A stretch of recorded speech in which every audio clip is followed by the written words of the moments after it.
Always remember that हर दिन एक मामूली सा इंसान कुछ ऐसा एक्स्ट्रा ऑर्डिनरी कर जाता है कि वो दिन उसकी लाइफ का लाइफ चेंजिंग मोमेंट या सबसे बेहतरीन दिन बन जाता है, ज़िंदगी में सबसे खूबसूरत यादगार और लाइफ चेंजिंग मोमेंट बन जाता है। तो आपको भी हर रोज़ सुबह यही सोचना है कि शायद आज का दिन आपके लिए वो ही दिन हो जो आपका लाइफ बदल दे।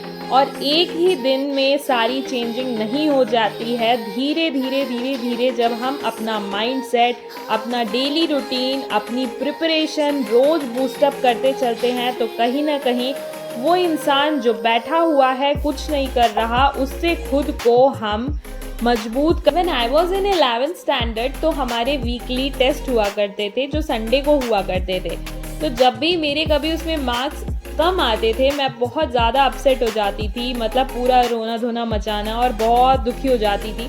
तो मेरे एक सर थे, वो हमेशा, मैं उनके पास तब जाया करती थी जब बहुत डिप्रेस्ड फील करती थी, मुझे लगता था कि मैंने इतनी मेहनत करी बट मेरे मार्क्स ही नहीं आए उतने। उस दिन उन्होंने मुझे बोला कि पूजा तुम्हें आज के दिन ही इतना ज़्यादा रोना क्यों है, इतना ज़्यादा दुखी क्यों हो? अगर तुम्हें रोना ही है, अगर तुम्हें दुखी ही होना है तो यू शुड हैव, अगर तुम्हें लगता है कि तुम फेल हो गई, तुम्हारे एग्जाम में अच्छे मार्क्स नहीं आए, तो तुम हर रोज खुद को ये फील करा सकते हो ना, तुम्हें हर रोज रोना चाहिए। एंड आई वॉज लाइक, मैं इतना शॉक्ड हो गई कि सर ऐसे क्यों बोल रहा है। मतलब मैं एक तो वैसे ही डिमोटिवेट थी और उनकी इस बात से मैं और ज़्यादा मतलब डिप्रेस सी हो गई कि सर ऐसा क्यों बोल रहे हैं। फिर सर ने मुझे समझाया उस दिन कि तुम्हारा फाइनल गोल ये वीकली टेस्ट या एग्ज़ाम नहीं है, तुम्हारा फाइनल गोल मेन एग्ज़ाम है।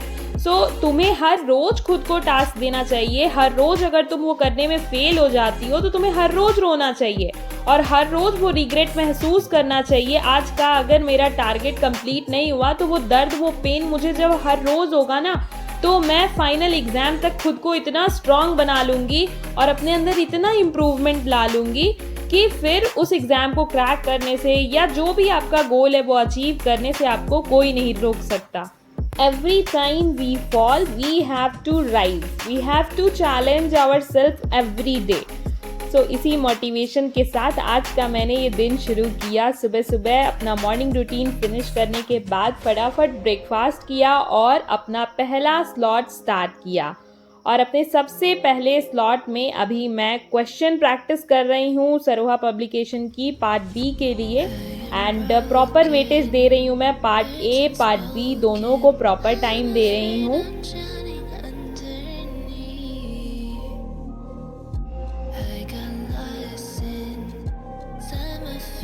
आई बिलीव कि आप लोगों ने भी एक प्रॉपर स्ट्रैटेजी के साथ अपनी प्रिपरेशन स्टार्ट कर दी है। और आज मेरा डे 23 है BSSB की प्रिपरेशन का।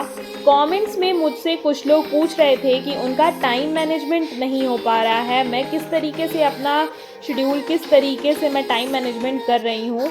और वो लोग हाउसवाइफ हैं या फिर वर्किंग मैन हैं तो काम के साथ साथ प्रिपरेशन नहीं हो पा रही है। तो देखिए, जो लोग भी हाउसवाइफ हैं या कहीं रह करके अपनी प्रिपरेशन कर रहे हैं वो अपनी पढ़ाई को स्लॉट्स में डिवाइड कर लें। कंटिन्यूटी के साथ पढ़ाई नहीं हो पाती है। जैसे मैंने अपना पहला स्लॉट के बाद आधे घंटे का ब्रेक दिया और फिर से मैंने अपनी पढ़ाई अभी स्टार्ट की, अपना सेकंड स्लॉट।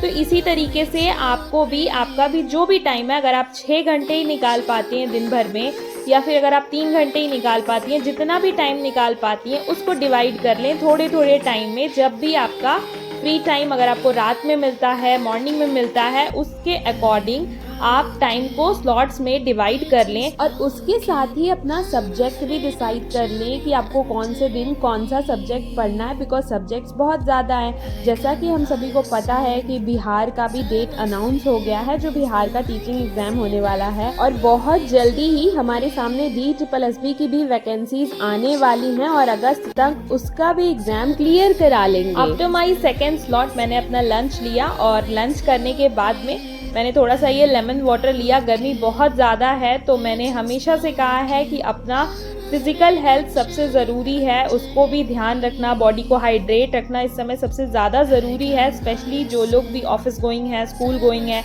बाहर जाते हैं तो वो पूरा ध्यान रखें कि अपने आप को हाइड्रेट करके रखें। एंड अगर फिज़िकली हम फिट रहेंगे तभी हमारा मेंटल स्टेट भी अच्छा रहेगा और हम अच्छे से जो भी पढ़ाई करनी है या अपने काम में अपना 100% दे पाएंगे। आज मैं अपने मील प्रिपरेशन की वीडियो नहीं शूट कर पाई बिकॉज आज लाइट बहुत ज़्यादा कटी हुई थी यहाँ पे, तो मेरा फ़ोन बिल्कुल डिस्चार्ज था। कैसे कैसे बस मुझे लगा कि नहीं, शूट मुझे करना है, मैं इसको किसी भी तरीके से एक एक्सक्यूज़ नहीं दे सकती थी। एंड लाइफ में भी बिल्कुल ऐसा ही होता है, पता है, हर रोज़ हमारे साथ जैसा हम चाहते हैं वैसा हर दिन नहीं होता है। हम प्लान करके तो चलते हैं लेकिन कुछ ना कुछ ऊपर नीचे हो जाता है, लेकिन हमें उस बात को एक्सक्यूज़ नहीं बना देना है। हमारा माइंड हमेशा रिलैक्स होना चाहता है, लेकिन हमें पता है कि हमको रिलैक्स नहीं होना है, हमें उससे तुरंत आर्ग्यूमेंट करनी है। जिस वक्त हमें ख्याल आता है, पढ़ाई करते वक्त ऐसा बहुत बार होता है, मुझे छोटी छोटी ऐसी आती है अंदर से कि चलो थोड़ा सा यूट्यूब देख लेते हैं या थोड़ा सा रील्स देख लेते हैं, इस तरीके से। बट मैं वो ही चीज़ तुरंत अपने माइंड को उसी टाइम पे करेक्ट करती हूँ, और अगर मुझे देखना होता है तो मैं वो चीज़ें देखती हूँ जो मुझे मोटिवेट करें, जो मुझे इंस्पायर करे, मेरे काम की हो। कहते हैं ना, मन को गुलाम बनाइए, मन का गुलाम मत बनिए, तो वही चीज़ हमें फॉलो करनी है।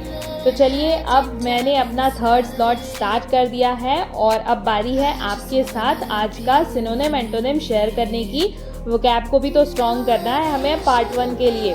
तो स्टार्ट करते हैं। आज का जो मेरा पहला वर्ड है वो है आफ्टर मैथ। आफ्टर मैथ का मतलब क्या होता है? देखिए, मैथ्स लगाने के बाद क्या होता है? रिजल्ट आता है, परिणाम। तो आफ्टर मैथ का मतलब होता है परिणाम, ऐसे याद रख सकते हैं। सिनोनिम की बात करूँ अगर, तो सिनोनिम हो गया रिजल्ट, और एंटोनिम की बात करूँ तो एंटोनिम हो गया इसका बेसिस। आज का दूसरा वर्ड है हमारा एब्सकॉन्ड। एब्सकॉन्ड वर्ड में कॉन्ड, कांड आ रहा है, कांड जैसा है, देखेंगे तो एब्सकॉन्ड फील आएगा, कांड जैसा। तो कांड करके आदमी क्या करता है? भाग जाता है। तो ऐसे ही याद रख सकते हैं, एब्सकॉन्ड का मतलब होता है भाग जाना, कांड करके आदमी क्या हुआ? भाग गया। सिनोनिम की अगर बात करें तो सिनोनिम हो जाएगा डिकैम्प, और एंटोनिम हो जाएगा अपीयर। अपीयर मतलब वही प्रकट हो जाना, सामने आ जाना, तो इसका उल्टा हो गया अपीयर, राइट। तो ये था सेकंड वर्ड। थर्ड वर्ड की बात करूँ तो थर्ड वर्ड है एब्लूशन। एब्लूशन को ऐसे याद रख सकते हैं, एब्लूशन मतलब होता है स्नान। देखिए, एब्लूशन में लोशन, लोशन जैसा आ रहा है, तो लोशन कब लगाते हैं? नहाने के बाद लगाते हैं। तो एब्लूशन का मतलब हो गया स्नान। लोशन से याद रखेंगे स्नान, नहाने के बाद लगाते हैं लोशन। तो अगर सिनोनिम की बात करें तो सिनोनिम हो जाएगा वॉश या फिर प्योरिफिकेशन, और एंटोनिम की बात करें तो एब्लूशन का एंटोनिम हो जाएगा पोल्यूशन, राइट। तो ये था थर्ड वर्ड।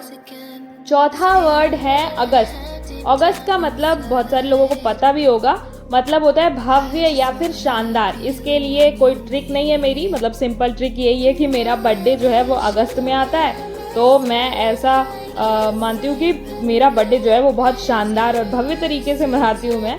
तो अगस्त का मतलब हो गया शानदार, मैंने ऐसे याद रखा हुआ है। बाकी आप लोग अपने ट्रिक्स बना सकते हैं। सिनोनिम हो जाएगा इसका मैजेस्टिक, राइट। मैजेस्टिक मतलब भी होता है बहुत सुंदर, शानदार, ऐसा ही।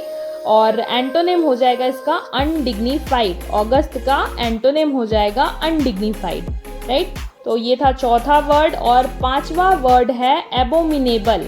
एबोमिनेबल का मतलब होता है घृणा योग्य। इसको ऐसे याद रख सकते हैं कि अब्बू ने जब मीना को देखा मेरे साथ में, तो वो क्या हो गया? नाराज हो गए मुझसे, है ना। तो लड़के इजीली याद रख सकते हैं इसको, तो वो हमसे क्या करने लगे? नफरत करने लगे। तो सिनोनिम हो जाएगा इसका डिटेस्टेबल, और एंटोनिम हो जाएगा डिलाइटफुल।